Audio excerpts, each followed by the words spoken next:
Estamos recebendo em nosso programa o Dr. Jacovós, delegado aqui de Apucarana. Seja bem-vindo, doutor. É uma alegria ter o senhor aqui conosco.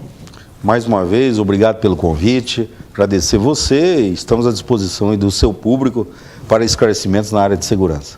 Doutor, pessoal de casa que tem acompanhado a gente e eles têm muito prestigiado aqui o programa e uma audiência muito grande quando o senhor tem vindo aqui conosco. O pessoal quer saber uma opinião do senhor aí a respeito da pena de morte. Qual a sua opinião a respeito desse tema, doutor? Esse é um tema muito polêmico, né? Um tema que causa apreensão, até porque nós temos um candidato a presidente aí que me parece que está acima nas pesquisas aí que prega essa questão. Eu entendo o seguinte, o Brasil, hoje, nós não temos um sistema processual ainda adequado para nós implantarmos a pena de morte no Brasil. Eu defenderia a pena de morte se nós tivéssemos um sistema pericial, um sistema processual adequado. Eu não posso garantir 100% que as perícias realizadas no Estado brasileiro são 100% confiáveis. Nós já tivemos caso, eu já tive caso de pedir para que uma perícia fosse refeita, tá? Numa situação de balística de arma de fogo, que nós pedimos uma segunda perícia e na segunda perícia demonstrou que aquela munição que o perito tinha dito que tinha saído de determinada arma de fogo, numa segunda perícia detectou-se que aquele projétil não era daquela arma de fogo. Então, digamos que nós condenássemos alguém baseado naquela perícia, né? Eu acredito que hoje no Brasil nós poderíamos implantar a pena perpétua para determinados crimes, sujeitos, por exemplo, que abusam de crianças de forma violenta, sexualmente, e acabam até, às vezes, assassinando essas crianças. Um sujeito desse, para mim, é irrecuperável. Não tem como recuperar um sujeito que mata uma criança e abusa de uma criança. Um sujeito desse tem que permanecer o resto da vida dele na cadeia, né? Muitos vão falar assim, mas o cara vai passar lá a vida inteira comendo nas nossas custas. Olha, não vai fazer diferença nenhuma, um a mais lá na cadeia para o resto da vida. Agora, digamos que a gente condene um sujeito desse a pena de morte e tenha uma falha processual no processo. É irreversível depois, tá? Não tem como você reverter aquela falha, aí o sujeito é condenado à morte, vai para a cadeira elétrica ou qualquer outro tipo de situação, mata-se o réu, né? E depois prova-se, como já ocorreu em várias situações nos Estados Unidos, que depois de anos prova-se que aquela pessoa era inocente.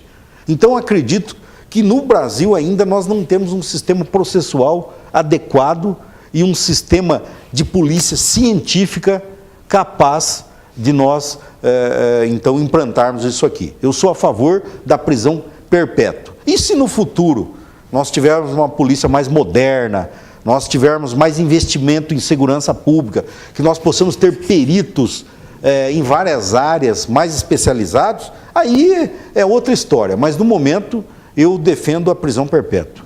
O senhor é a favor da castração química ou não? Essa questão da castração química, ela também é uma situação muito polêmica, né? Eu acho também, para alguns criminosos seriais ou seriais killers, como se diz nos Estados Unidos, que abusam de forma sequencial de vítimas, 1, 2, 3, há casos no Brasil, né, como aquele criminoso ficou conhecido lá como o serial lá de Minas Gerais, como outro ali do estado de São Paulo, que abusaram mais de 10 mulheres. Então, um sujeito desse eu sou a favor, tá? E não para aquele que não é reincidente ou que tenha cometido apenas um crime como este, tá? Então, eu acho que essa questão de castração química, se nós pegarmos um sujeito que ele é doente mental e que, com certeza, se solto, vai praticar novamente esse tipo de crime, então, para esse sujeito, tem que ser aplicado, sim, eu sou a favor. Nós tivemos aquele caso recentemente da garota Tabata, salvo engano, em Umuarama, em que o sujeito já tinha praticado um crime sexual, cumpriu lá 5 anos de cadeia, foi colocado em liberdade, pegou aquela criança lá, aquele anjinho em Umuarama e acabou estuprando e matando aquela criancinha lá de 6 anos. Então um sujeito desse não tem outra alternativa com ele. Então a castração química sim seria uma solução. Hoje nós sabemos que o sistema penitenciário está superlotado. Qual que seria uma solução hoje, o modo de ver do senhor, para resolver esse problema? Olha, aí a questão é investimento, tá? Em construção de presídios adequados a manter a população carcerária. Quando se fala, por exemplo, que a cadeia de Apucarana está superlotada, e realmente está com 350 presos, é porque a cadeia de Apucarana foi construída há 25 anos atrás para abrigar, na época, 90 presos. Só que de 25 anos para trás, Apucarana já cresceu aí, já aumentou a população de Apucarana em pelo menos 30 mil habitantes. Hoje nós somos uma cidade com 130 mil habitantes. Então, se nesses 25 anos tivesse se aumentado, dobrado a capacidade da cadeia, hoje nós não teríamos, digamos assim, 3 vezes mais que a capacidade atual. Então, o que acontece no Brasil, Sidney, é que os governos, eles só investem em determinadas áreas quando, digamos assim, a água começa a bater em determinado lugar e aí a população como um todo começa a pressionar e aí a sociedade começa a pressionar e aí os políticos, não, então vamos investir. Às vezes até essas coisas são premeditadas, deixam acontecer, né, para que a população então peça socorro e eles vêm e falam, olha, vamos fazer. Por quê? Eu me lembro que em 2011 eu estava em Campo Mourão, tá? E na época foi proposto um presídio para Campo Mourão e outro aqui para Apucarana. Nos mesmos moldes, capacidade para 500 detentos, seria um centro de ressocialização. Em Campo Mourão, eu participei de debates públicos, eu, o juiz na época, doutor Juliano Mânica, e nós fomos favoráveis, discutimos com a sociedade, fomos favoráveis pela construção do presídio. Aqui em Apucarana, pelo que eu sei, também teve esses debates públicos e tal, com a sociedade, e pessoas que se dizem especialistas em segurança foram contra. O que ocorre hoje? O presídio de Campo Mourão está para ser inaugurado agora, até o final do ano, com capacidade para até 500 detentos. Então vai se tirar aqueles presos que estão lá na cadeia e vão colocar no presídio. E a cidade de Campo Mourão vai ficar mais segura. Por quê? Porque para funcionar esse presídio de até 500 detentos, o Estado vai ter de contratar pelo menos mais 200 profissionais de segurança, que vão morar em Campo Mourão. E nós aqui em Apucarana, para que nós tenhamos um presídio desse construído aqui, digamos que agora alguém queira fazer esse projeto, se começar agora, nós vamos ter esse presídio construído somente para daqui a 4 anos. Tá? Então é importante que a cidade, e também não adianta falar, como muitos falam, se a gente trazer um presídio para cá, e aí vão trazer os presos de toda a região aqui para Apucarana. Isso não é verdade. Vai ficar os presos daqui. Porque Londrina tem o seu presídio, Maringá tem o seu presídio, e Apucarana vai ficar os presos de Apucarana. Como agora, você recentemente entrevistou o prefeito de Arapongas, e lá está sendo construído uma cadeia provisória com capacidade, salvo engano, para mais de 200 ou 300 presos. Então, quer dizer, o prefeito lá de Arapongas está tendo essa visão de que precisa construir local para encarcerar os detentos. Então, quando você constrói locais para que você possa manter os criminosos reclusos, isso é importante para a sociedade ficar segura. Aí alguns vão dizer, não, nós temos de construir escolas e não presídios. Olha, acontece o seguinte, o sujeito, quando ele resolve ser vagabundo e bandoleiro, pessoal, não é a escola que resolve o problema, nós só temos um local para manter esse tipo de gente, que é cadeia, e aí nós precisamos ter o local adequado para manter os criminosos. Certo. Doutor, hoje como é que está o quadro de funcionários do governo do estado com relação à Polícia Civil? Está adequado para a atual população que nós temos hoje aqui na cidade? Olha, falando com toda clareza e realidade, hoje nós temos uma deficiência na Polícia Civil, não há que se esconder. Eu vou lhe dar um exemplo.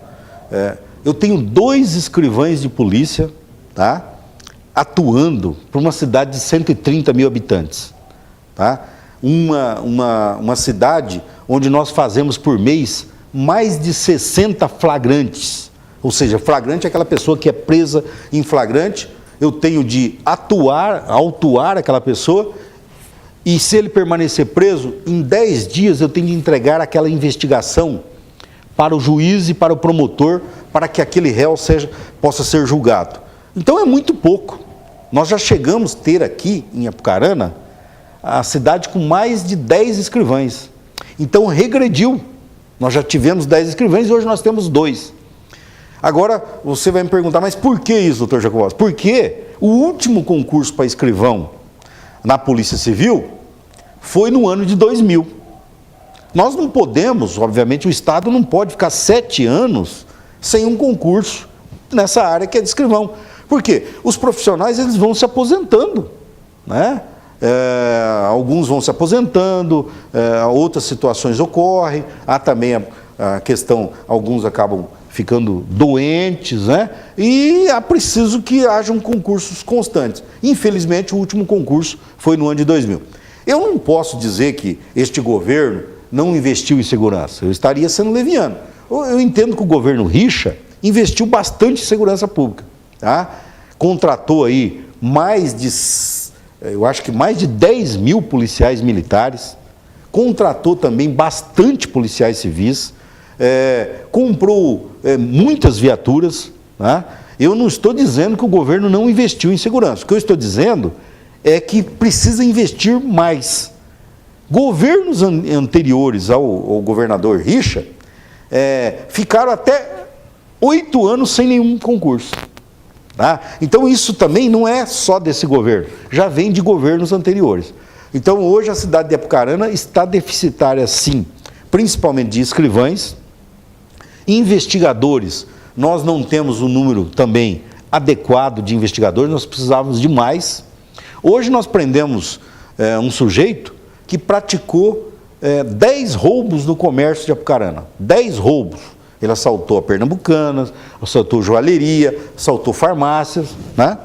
E vou falar para você, o meu setor de investigação tem 4 investigadores para cuidar de uma cidade de 130 mil habitantes. No setor de furtos e roubos, eu somente disponho de 4 investigadores. Então, não é um número adequado. Eu precisava ter pelo menos 10 investigadores. Mas, volto a repetir, eu não costumo ficar chorando. Eu faço o melhor possível com aquilo que eu tenho. Como você me perguntou, eu estou lhe respondendo. Mas isso não é motivo para a minha equipe deixar de colocar bandido na cadeia. Entendeu? Se eu tiver um investigador e um escrivão, eu vou continuar colocando bandido na cadeia. Eu tenho de fazer o melhor possível com aquilo que eu tenho. E se eu achar que não sou competente para isso, eu tenho de me aposentar e pedir para ir para casa. Se eu estou lá, é porque eu acho que, mesmo com poucos investigadores e com poucos escrivães, eu sou competente para fazer a minha função. Tá certo. Aqui mostra que o doutor Jacobowski tem competência e tem muito brasão para cumprir o mandato de delegado aqui na nossa cidade alta de Apucarana. Doutor, a gente quer agradecer a presença do senhor aqui em nosso programa, alegria ter o senhor aqui conosco, e sempre que o senhor tiver assuntos para tratar da área de segurança, o senhor é bem-vindo aqui conosco. Eu que agradeço mais uma oportunidade. Um abraço a todos os seus telespectadores, que são muitos aqui em Apucarana e região.